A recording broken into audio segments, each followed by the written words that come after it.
Salut tout le monde, j'espère que vous allez bien. Donc aujourd'hui, on va faire un petit point sur la situation. Donc, qu'est-ce qui se passe du côté des cryptos? Je vois beaucoup de personnes qui ont peur en ce moment parce qu'on a quand même une belle correction du côté des altcoins. Mais je vais vous montrer avec les graphiques, puis vraiment, ça fait juste du sens. C'est ça qu'on disait depuis plusieurs vidéos. La correction sur le FET, la correction sur le TIA. On s'attendait à ce qu'on ait ce genre de correction-là, même sur le AVAX, on s'y attendait également. Donc, je pense vraiment que plutôt, en ce moment, au lieu d'avoir peur, c'est plutôt, je pense, une belle opportunité pour racheter en spot. Donc, moi, c'est ça personnellement que j'ai fait. Je vais aller vous montrer sur Twitter les achats que j'ai faits. Je vais également vous montrer mon stop loss que j'ai pris sur le Bitcoin, donc un trade en long je me suis pris un stop loss.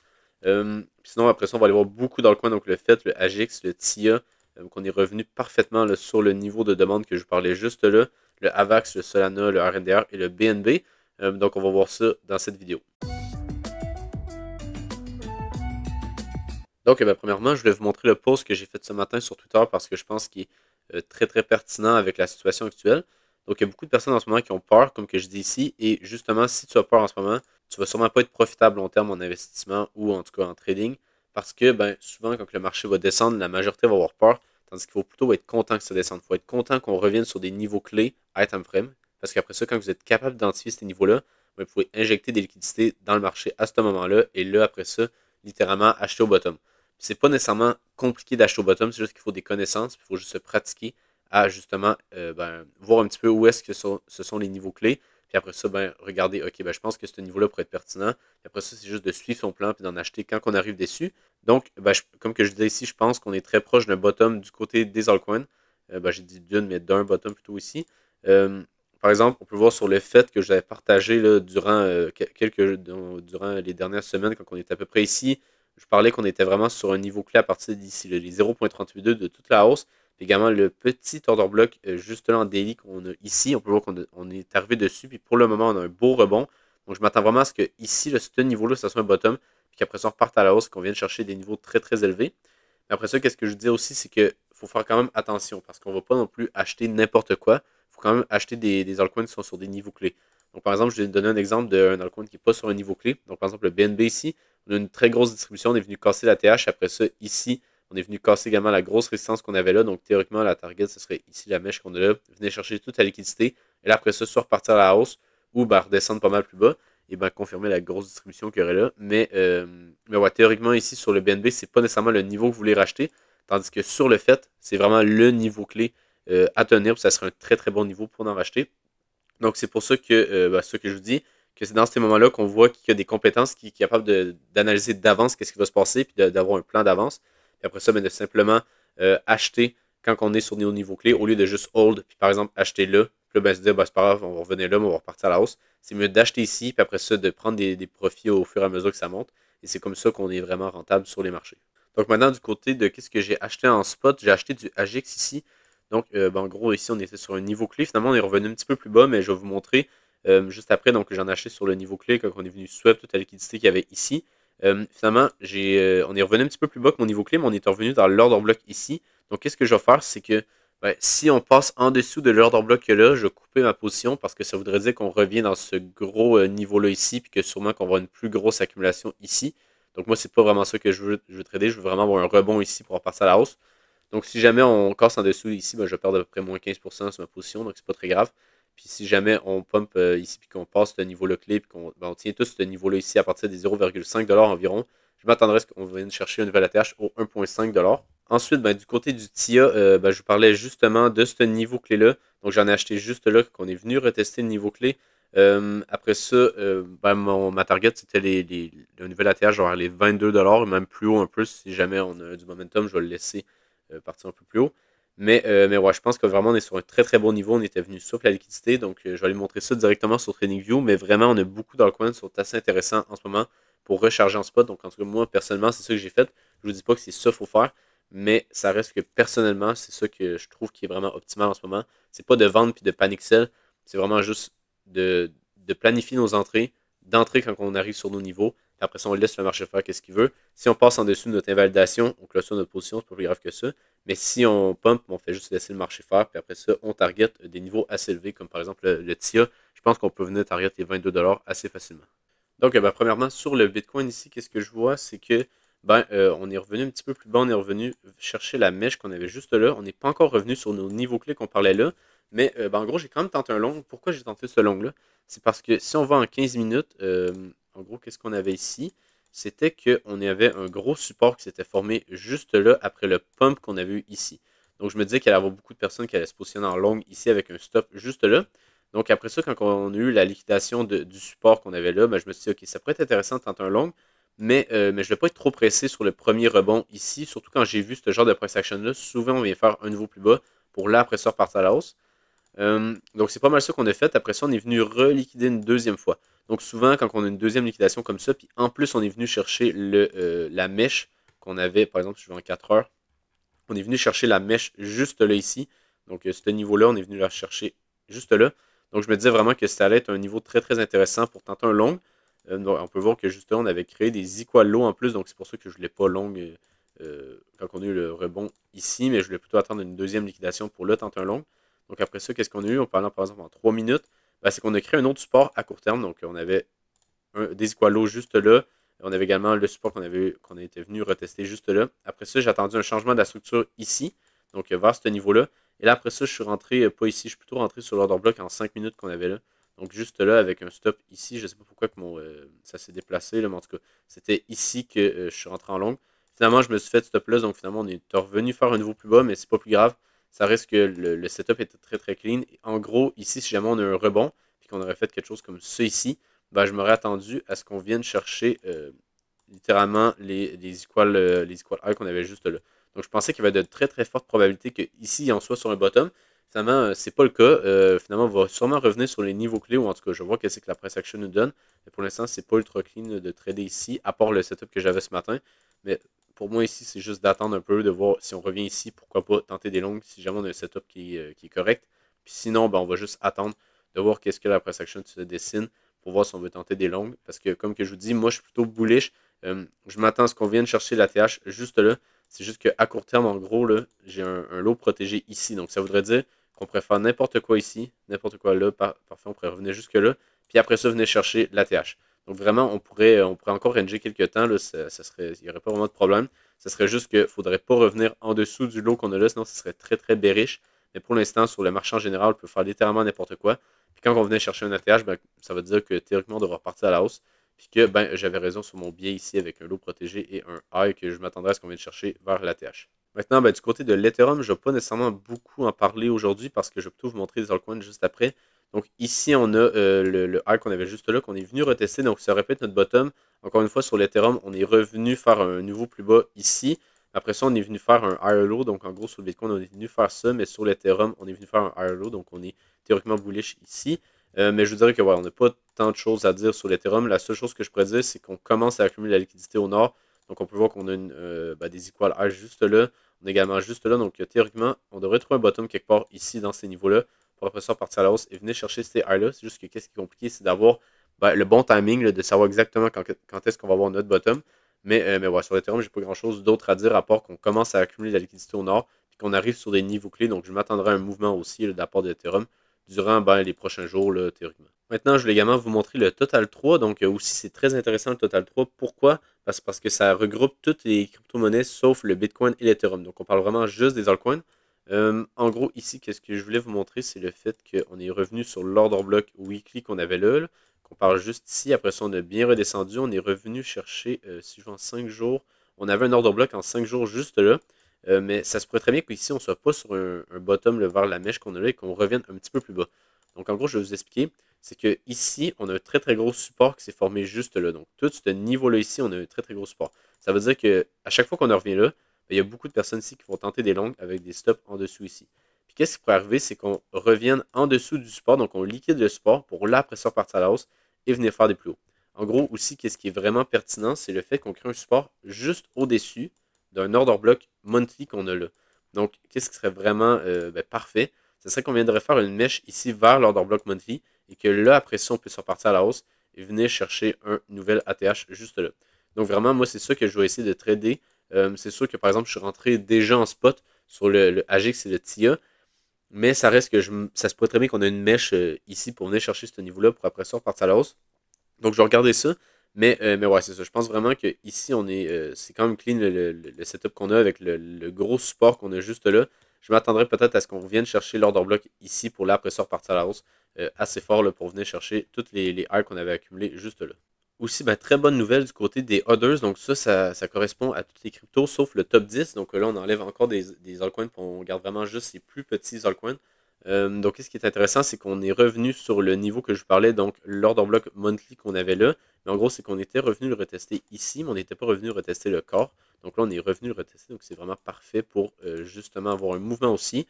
Donc, je m'attends à ce que sur les others, on soit sur un bottom. Donc, qu'est-ce que ça voudrait dire? Ça voudrait dire que sur le total 3, peut-être qu'on pourrait redescendre un peu, mais sur les others, je m'attendrai à un bottom. Donc, qu'est-ce que ça veut dire? Ça veut dire que peut-être que, en gros, les top 10 des cryptos vont avoir un dernier petit dump plus conséquent que les others. Tandis que, ben, justement, ce graphique-là ici, pour moi, ici, on est trouvé un bottom. Puis on devrait partir à la hausse. Donc, on va voir, mais pour moi, ici, je pense que c'est vraiment un très très bon niveau pour recharger en spot. Donc, c'est justement ça que j'ai fait. Pour après ça, venir target les equal high qu'on a là et même l'ATH ici, puis sûrement un peu plus haut. On pourrait même prendre des fibos, puis prendre en gros le retracement qu'on a eu, puis après ça, faire ça comme ça en extension. Donc, voir un petit peu les fibos d'extension, où est-ce qu'on a. Puis, ouais, je vous dirais qu'on aurait une belle target ici, vers les 800 milliards environ. Ça pourrait être notre top de bull run qui se passe juste là, donc quelque chose comme ça. Pour après ça, partir à la baisse, revenir faire un bear market et là, faire une nouvelle expansion pour un nouveau bull run plus tard durant les années 2020. Je ne sais pas exactement quand, là, mais vers cette période-là ici. Donc, ouais. Je pense qu'ici, on pourrait être très bien sur un bottom. Donc, c'est pour ça que je vous disais que l'extension fait du sens vers les 800 milliards environ pour trouver un top ici. Après ça, corriger plus bas. Donc, je vous dirais qu'ici, on est encore sur le total, sur les others plutôt, on a encore un 200%, donc à peu près un x3 à venir chercher sur ces altcoins-là en général. Donc, ben, maintenant, je voulais vous montrer le fait. Donc, pourquoi je voulais vous le montrer, c'est parce que c'est vraiment l'analyse, si elle se déroule comme ça, c'est ultra clean, qu'est-ce qu'on a. Puis vraiment, c'est un cas d'école, c'est vraiment, vraiment beau le graphique qu'on a. Donc, premièrement, on va aller en high time frame. Donc, on va regarder le graphique en daily, mais là, on regarde vraiment pour du high time frame. Donc, juste les grosses vagues, les gros mouvements qu'on a en high time frame. Et là, en gros, qu'est-ce qu'on préfère? C'est juste, je vais vous montrer les vagues d'Elliott parce que j'en utilise quand même un peu, même si c'est pas genre ça que vraiment j'utilise tout le temps. Ça reste que pour les scénarios high time frame, j'aime bien les utiliser parce que les vagues d'Elliott, en gros, on a des impulsifs qui sont en 5 vagues comme ça ici. Et là, après ça, on a également des correctifs qui sont en 3 vagues comme ça. Donc, théoriquement, si on est dans une tendance haussière, on a en gros une impulsif comme ça avec 5 vagues. Pour après ça avoir une correction en 3 vagues. Pour après ça avoir une impulsion en 5 vagues ici. Et là, ben, pas comme ça ici, mais plutôt 1, 2, 3, 4, 5. Et après ça, qu'est-ce qu'il faut aussi prendre en compte, c'est qu'à chaque fois qu'on a une correction, ben, ici, on a une correction en 3 vagues. Après ça, quand on a une impulsion ici, on a une impulsion en 5 vagues en low time frame. Puis après ça, ici également, une correction 3 vagues, impulsion 5 vagues. Donc, vous voyez un petit peu le principe. C'est pas très très compliqué, c'est sûr qu'on peut aller plus en détail. Mais moi, j'utilise vraiment juste ces principes-là de impulsion 5 vagues et correction 3 vagues qui sont assez pertinentes à mon avis. Donc, qu'est-ce qu'on a ici? C'est que si on regarde en high time frame le fait, pour moi, ici, on a 5 vagues qui ne sont pas encore terminées. Donc, on a la première vague, la deuxième, la troisième, la quatrième et là, la cinquième. Comme que je vous dis, à chaque fois qu'on a une correction, on peut avoir une correction en 3 vagues ici. Donc, 1, 2 et 3. Vous pouvez voir également que sur le graphique, c'est vraiment clean avec un high, un low, un high et un lower low. Donc, théoriquement, ici, avec les vagues d'Elliott, on a fini notre correction en 3 vagues. Et là, théoriquement, on devrait commencer une impulsion en 5 vagues ici pour venir chercher des niveaux plus hauts. Là, après ça, qu'est-ce qu'il faut aussi prendre en compte? C'est le fait que, ben, on ne peut pas juste se dire ça. Il faut aussi dire où est-ce qu'ils sont nos niveaux clés pour en racheter. Parce que littéralement, notre correction en 3 vagues ici, elle peut finir là. On ne sait pas. On ne sait pas où est-ce qu'elle peut finir. Après ça, avec les concepts de supply et de demand, ben, on peut savoir exactement où est-ce que ben, le bottom va avoir, ou en tout cas, on a une très très forte probabilité de trouver un bottom.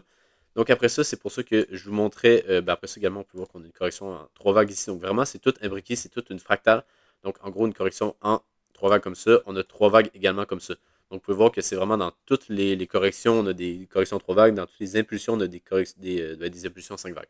Donc, tout ça pour dire qu'ici, on est sur un niveau clé très, très pertinent. Puis pour moi, ici, ça devrait être un bottom qu'on trouve vers ces niveaux-là. On a également les 0.382 de toute la hausse si on se met en mode logarithme. Donc, en gros, si on prend le low et le high qu'on a là, puis qu'on va ici, donc sur cette fibo-là, puis qu'on se met en logarithme comme ça. Parce que si on se met, on va se baser sur une échelle logarithme. Parce que si on se met pas en logarithme, bon, littéralement, les autres 32 sont là. Donc ça fait pas trop de sens. Mais si on les met basé sur une échelle logarithme, là, on est vraiment sur les 0.382 qui sont parfaitement sur l'ordre bloc daily juste là. Donc vraiment, ce niveau-là ici, c'est vraiment le niveau clé, le niveau le plus, qui aurait le plus de probabilité qu'on se retourne à partir d'ici pour faire des plus hauts sur littéralement tout le graphique. Pour moi ici, c'est vraiment le niveau clé qu'on a juste là pour après ça faire des plus hauts. Puis après ça également, ça concorde également avec toute notre analyse High Time Frame qui serait une impulsion en 5 vagues ici pour après ça faire une correction en 3 vagues durant le bear market. Mais c'est surtout qu'après ça également, si on regarde juste là, j'espère que je ne vais pas trop vite, là, mais en gros, c'est que sur notre impulsion 5 vagues, sur la troisième vague juste là, ben, on a une impulsion 5 vagues également. Donc, on a 1, 2, 3, 4 et 5. Donc, vraiment, tout concorde pour que ici, on a une correction 3 vagues. Donc, toute notre analyse ici concorde pour que ça soit un bottom avec justement les concepts de supply et de demand pour trouver ben, des niveaux clés qui sont pertinents. Donc, vraiment, ça serait ce niveau-là qui serait vraiment clean. Donc, je vous dirais que c'est pour ça que je suis assez bullish sur le fait. Même si oui, le graphique n'est pas très beau, ça reste qu'on descend quand même pas mal. On s'est pris si on regarde ici, on s'est pris un moins 67%. Mais ça reste que c'est justement quand que tout le monde va panic sell, tout le monde va avoir peur, que si on a les meilleures opportunités. Puis pour moi ici, c'est une bonne opportunité sur le fait. Ensuite, ben, sur le AGX, je vous ai quand même montré un peu qu'est-ce que je vous en pensais. Mais en gros, c'est pas mal la même chose. Ici, on a 1, 2, 3, 4, 5 en high time frame. Puis après ça, ben, on a simplement un niveau clé avec le niveau de demand en weekly qu'on avait là. Donc on peut voir en weekly juste là un mouvement baissier ici, avant un mouvement aussi, très très impulsif. Donc théoriquement c'est un bon niveau ici pour en racheter. Donc c'est pour ça, c'est ça que j'ai fait. Et bien c'est simplement, si on vient chercher mon alerte ici, je vais sûrement couper ma position parce que ça voudrait dire que si on clôture ou même qu'on fait une mèche là, en dessous de ce niveau-là, on devrait revenir dans ce gros niveau-là ici. Donc, je pense pas qu'on va y revenir, mais si jamais on revient, ben, ça ferait quand même un moins. Par exemple, je vends ici, ça ferait déjà un moins 30%. Donc, je ne vais pas me manger un moins 30% sur ma position pour rien. Donc, c'est pour ça que ici, je prendrais mes profits, puis en gros, je prendrais mes pertes plutôt, parce que j'ai acheté dans ce niveau-là à peu près, et là, on est revenu là. Donc, si on regarde en termes de performance, j'ai acheté à peu près là. Donc, ça ferait un moins 17%, ce qui est vraiment correct là, comparativement à la hausse qu'on pourrait avoir. Donc, on pourrait avoir une target vers ces niveaux-là. Pourquoi? C'est parce que si on prendrait un retracement ici, puis on prend l'extension, on aurait les 2.68 et les 3.68 dans ce niveau-là ici. Donc ça, c'est vraiment ma target que j'aurais. Aussi, qu'est-ce que je voulais vous dire, c'est que si on va en low time frame, ça semble assez bon pour trouver un bottom. Ici, on a quand même pas mal de mèches. Donc pour moi, ça montre vraiment qu'on a beaucoup de rachats dans ce niveau-là ici. Donc je m'attendrais à une impulsion haussière là, en low time frame. Donc je pense vraiment qu'ici, ça serait assez intéressant. Puis si jamais c'est pas le cas, puis qu'on redescend encore plus bas, ben, je vais simplement closer ma position si jamais on revient en dessous de ce niveau-là. Ensuite, ben, du côté du TIA, on est également sur un niveau très très intéressant à mon avis. Donc, qu'est-ce que j'ai fait? C'est que j'ai enlevé les rectangles ici pour vraiment vous montrer exactement comment on pourrait analyser ce graphique-là et se dire où est-ce qu'ils sont nos niveaux clés. Donc, en gros, qu'est-ce qu'on a sur le TIA? C'est qu'on a une impulsion haussière. Donc là, on est en weekly. Donc, on pourrait même aller en monthly, mais en monthly, on n'a pas grand-chose. On a ce petit mouvement-là ici qui pourrait être une zone de demande. On est déjà venu le retester ici. Donc, ça fait du sens qu'on casse ici, puis après ça, on a un niveau clé weekly. Donc, en tout cas, on va aller en weekly, ça va être un petit peu plus clair. Donc, qu'est-ce qu'on a? C'est qu'on a un order block juste là. Donc, tout ce niveau-là est intéressant. Donc, c'est ça que moi, quand j'ai fait mon analyse, c'est ça que j'ai remarqué. Puis aussi, qu'est-ce qu'on peut voir, c'est qu'on a la mèche qu'on a faite ici, là, sur ce niveau-là. On n'est pas venu retester l'order block weekly. Donc, c'est encore plus de confluence. Ça voudrait dire que ça, c'est juste de la liquidité pour après ça faire une déviation et là repartir plus au nord, donc vers ce niveau-là. Donc, après ça, quand j'ai identifié ce grand niveau-là, ben après ça, on peut juste le raffiner pour vraiment juste avoir le meilleur niveau possible. Donc, après ça, on peut prendre les fibos du low jusqu'au high. Et là, après ça, aller, vu qu'on est sur un high time frame, aller peser sur ça ici. Je pense que, est-ce que je l'avais mis? Non, je pense que j'avais laissé en normal parce que ça dépend un petit peu quand que je mets mes fibos. Si jamais nos fibos sont toutes collées ici, ben après ça, je vais le remettre en mode logarithme pour qu'on ait plus des meilleurs fibos, pour qu'on ait des niveaux de Fibonacci justement. Mais si jamais on est, on a par exemple les 0.786 dans l'order block, ben là, ça fait du sens de juste le laisser comme ça sans mettre cette coche-là ici qui nous permet de nous ajuster avec les seuls logarithmes. Par exemple, si on le mettrait ici, peut-être qu'on aurait quelque chose. Si on le met là et qu'après ça, je vais mettre Fibo juste là. Ouais, c'est pas incroyable, on a les 0,5 ici, mais comme que je vous dis, c'est plus intéressant à mon avis de juste laisser décocher comme ça. Puis qu'après ça, on a les 0.786. Également, une autre confluence, c'est qu'on a, après ça, on descend en daily, parce que là, on a notre grande zone weekly. Après ça, on peut descendre en daily juste là et voir qu'est-ce qui sont nos niveaux pertinents. Donc ici, pour moi, clairement, l'order block qu'on avait là, donc le corps de l'order block juste là, était ultra pertinent. Donc c'est pour ça que je vous disais dans les dernières vidéos que si on revenait là, pour moi, c'est un très très bon niveau pour en racheter. Puis justement, comme par hasard, on est revenu parfaitement dessus. Donc pile poil dessus, on a eu un très très beau rebond pour l'instant. Ça ne veut pas dire que c'est le bottom, c'est juste que je pense qu'il y a des chances qu'on soit sur un bottom dans cette zone-là ici, donc dans ce niveau-là. Donc je peux même enlever le rectangle qu'on a là pour vraiment vous le montrer. Donc dans la zone d'order block weekly, je pense qu'on va avoir un bottom pour après ça faire des plus hauts. La seule chose, c'est qu'après ça, on peut juste raffiner et dire, OK, ça va être exactement ce niveau-là. Puis pour l'instant, on a déjà fait si on regarde ici, on a déjà fait un 5%. C'est pas incroyable, mais bon, ça reste un début. Donc, ouais, je pense que vraiment ici, on va trouver un bottom vers ce niveau-là sur le TIA pour après ça vouloir repartir à la hausse et venir chercher notre target vers les 22$. Donc, comme que je vous dis, je suis vraiment pas bearish sur le TIA, je suis plutôt même très très bullish. Puis souvent, c'est ce qui paye, c'est d'être contre la majorité. Donc, en ce moment, la majorité a le peur. Donc, c'est justement souvent des très très bons niveaux pour racheter. Ensuite, je vais également faire une petite update sur le AVAX. Donc, qu'est-ce qu'on avait ici? C'est qu'on avait un gros support juste là. Après ça, on avait des equalos ici. Donc, moi, je trouvais que c'était assez clean de revenir vers ce niveau-là pour après ça passer à la hausse. Donc, on a pas mal le même setup que sur le TIA avec en gros une impulsion haussière juste là avec un order block dans ce niveau-là. Donc, après ça, je pense que ici, ça pourrait être un bottom sur le AVAX parce qu'on est revenu retester le high qu'on avait fait juste là. Donc, on est revenu parfaitement déçu. Il y avait également une minuscule order block juste là qu'on est revenu retester. Là. Donc, on peut voir avec la petite mèche qu'on a là. Mais j'aime mieux juste marquer le high qu'on avait là. Donc, je m'attendais à ce que sur le AVAX, on ait un bottom qui se forme dans cette box-là. Donc, dans l'order block wiki, en gros, qu'on avait un mouvement baissier dans un mouvement aussi. Donc, ce niveau-là, il semble assez pertinent pour trouver un bottom. Donc après ça, c'est pas mal ça que je m'attends sur la VAC si on revient dans ce niveau-là pour après ça avoir une impulsion haussière et venir chercher un niveau plus haut. Aussi, je voulais vous montrer sur le Solana parce qu'en gros, j'avais fait 3 scénarios. J'avais fait un post avec 3 scénarios sur le Solana et en gros, je vais quand même vous les montrer parce que je trouve vraiment important de vous montrer qu'il faut vraiment planifier d'avance. Qu'est-ce qu'on veut avoir, qu'est-ce qu'on veut voir sur les graphiques pour justement, après ça, avoir des actions qui sont beaucoup plus quand on arrive sur notre scénario, on se dit, OK, là j'achète parce que c'était déjà planifié d'avance. Tandis que si, par exemple, là, ça crache, est-ce qu'on achète, est-ce que je vends, qu'est-ce que je fais? Tandis que si on a un scénario déjà planifié, c'est beaucoup plus facile. Donc, ici, on peut voir que c'était le 12 juin. Donc, ça fait déjà 6 jours que j'ai anticipé les 3 scénarios qu'on allait avoir sur le Solana. Donc, le premier, c'était justement qu'on avait un bottom ici et qu'on partait à la hausse. Finalement, c'est pas arrivé. Après ça, le deuxième, c'était qu'on revenait liquider la trendline qu'on avait là pour après ça repartir à la hausse. Là, c'est exactement ça qu'on est en train de faire. C'est celui-là que je pensais aussi qu'il avait plus de sens. Aussi, après ça, on avait un troisième que je pense qu'il fait moins de sens, mais qui est toujours possible. C'est qu'on revienne sur l'order block aux 90$ pour après ça entamer une impulsion haussière puis venir chercher des niveaux plus hauts parce qu'on peut voir qu'on accumule de la liquidité au-dessus des highs qu'on a là. Donc moi, je pense pas que le top ici sur le Solana est trouvé, mais ça reste qu'on pourrait revenir jusque là pour après ça faire des plus hauts. Donc après ça, si on regarde le graphique qui est actualisé, on est à peu près sur ces niveaux-là quand je vous en parlais dans mon post. Finalement, on n'a pas rebondi. On est revenu retester ce niveau-là. Donc, on est venu faire une déviation au-dessus de la trendline. Donc, qu'est-ce que ça fait, moi? C'est que personnellement, je ne vais pas en acheter en spot. Mais qu'est-ce que je vais faire? C'est que je vais essayer de trouver des longues dans la déviation de la grosse trendline qu'on a là. Donc, on peut voir qu'ici, on a une énorme trendline. Donc, qu'est-ce que ça fait? C'est que quand on revient dessus, encore une fois, il y a beaucoup de personnes qui vont acheter. Ils vont se faire liquider. Et là, ça permet aux institutions de rentrer en position. Donc vraiment, quand on vient faire une cassure de trendline, souvent après ça, on vient repartir à la hausse. On vient vraiment juste faire une déviation ici pour après ça venir chercher les highs qui sont là. Donc c'est ça que je vais regarder sur le Solana.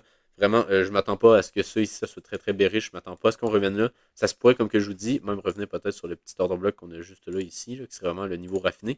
Mais ouais, tout ça pour dire que je pense qu'ici, on pourrait avoir un bottom qui se forme. Puis après ça fait également du sens avec le fait qu'on a le Bitcoin et les autres cryptos qui sont sur des niveaux clés. Donc le Solana également, là, on pourrait revenir vers ce niveau-là ici pour après ça former un bottom et venir chercher des niveaux plus hauts.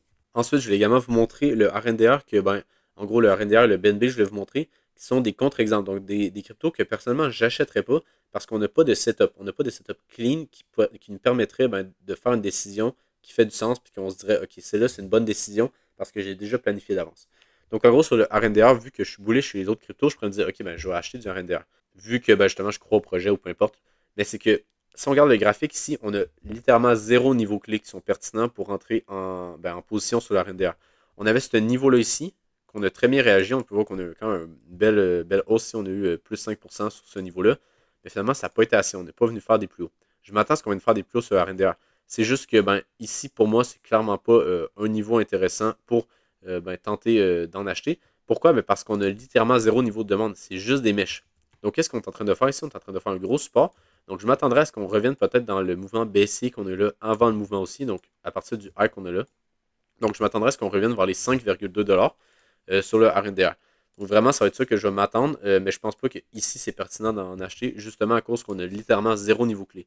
Ici, est-ce que ce serait intéressant? Oui. Est-ce que là, ce serait intéressant? Oui, également, ce serait intéressant. Mais là, non, c'est pas intéressant. Donc, même ici, on pourrait littéralement enlever ce niveau-là parce qu'il est juste plus pertinent. Puis juste attendre de voir est-ce qu'on vient chercher ce niveau-là ou après ça, est-ce qu'on vient faire, par exemple, un changement de la structure et là, on recrée des niveaux intéressants.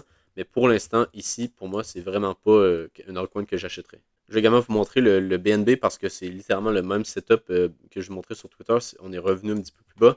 Mais c'est vraiment ça que je voulais vous montrer, c'est le fait que ici, pour moi, sur le BNB, j'en rachèterai pas. Pourquoi? Parce qu'ici, on avait créé une grosse résistance. Donc, il y a beaucoup de personnes qui ont tenté de shorter ici ou qui ont acheté quand on est venu casser la résistance juste là. Donc, après ça, ici, pour moi, c'est vraiment pas bullish sur le BNB. On devrait revenir ici. Donc, chercher toute la liquidité qu'on a accumulée là. Donc, qu'est-ce que ça fait quand on vient casser une résistance comme ça? Donc, on vient casser la grosse résistance qu'on a là. C'est le fait que tout le monde ici va acheter soit le breakout ou va se faire stop loss de leur short qui étaient positionnés là. Donc, qu'est-ce que ça fait? Ça veut dire que les institutions, vu que quand on se fait stop loss de nos shorts, on achète, puis quand on achète le breakout, on effectue également un ordre d'achat, c'est que les institutions vont pouvoir vendre. Parce que sinon, il n'y aurait pas assez de liquidité pour faire vendre, pour vendre leurs actifs parce qu'il y en a beaucoup trop. Donc, il y a un beaucoup trop gros pourcentage de la supply pour simplement dire, ok, moi je vends parce que sinon, ça ferait littéralement dump le BNB pour revenir sur, par exemple, ces niveaux-là. Donc, ça ne serait pas ça le but, c'est vraiment juste de distribuer tranquillement leurs ordres pour que ici, après ça, puissent vendre leur BNB et là, après ça, effectuer un mouvement baissier. Donc, c'est ce qu'on a eu ici. Donc, c'est pour ça que je m'attendrais à ce qu'on revienne jusque-là sur le BNB et qu'on vienne chercher ce niveau-là pour après ça, pourquoi pas faire un bottom ici, donc vers ces niveaux-là. Et là, après ça, effectuer un mouvement aussi. Peut-être l'order bloc qu'on a là ici pourrait être pertinent. Mais vraiment, à part de ça, sur le BNB, je suis plutôt bearish. Donc, c'est pour ça que ce serait le genre d'altcoin que j'achèterais pas. Parce que j'ai pas de setup clean qui me permettrait d'en acheter. Donc, je vais juste attendre de voir qu'est-ce qui se passe. Un autre bon exemple d'altcoin que personnellement, j'achèterais pas, ce serait ce genre d'altcoin-là aussi. C'est qu'ils sont vraiment dans une tendance haussière de plusieurs années, plutôt une tendance baissière de plusieurs années ici. Donc, ça aussi, ça serait le genre de setup que je voudrais pas vraiment trader. Je veux plutôt essayer d'acheter des altcoins qui sont forts, mais qui ont aussi des zones intéressantes. Donc, c'est pour ça que, par exemple, le FET, c'est très intéressant, le AGEX aussi. Mais, par exemple, ce genre d'altcoin-là, pour moi, c'est pas vraiment intéressant. Par exemple, le Engine ici, parce qu'on est vraiment sur une tendance baissière qui dure plusieurs années, et qu'on n'a aucun retournement de tendance. Pour l'instant, ici, on est juste revenu retester l'order bloc qu'on avait ici, pour après ça, effectuer des plus bas. Même ici, on est revenu chercher le low. Donc, vraiment, sur le Engine, par exemple, c'est pas vraiment le genre de setup que je voudrais acheter parce que c'est vraiment pas le genre d'altcoin qui sont pertinents à mon avis. Donc, si vous avez aimé la vidéo, n'hésitez pas à vous abonner sur Twitter et sur YouTube. Sinon, je vous souhaite une bonne journée et on se retrouve pour une prochaine vidéo. Bye!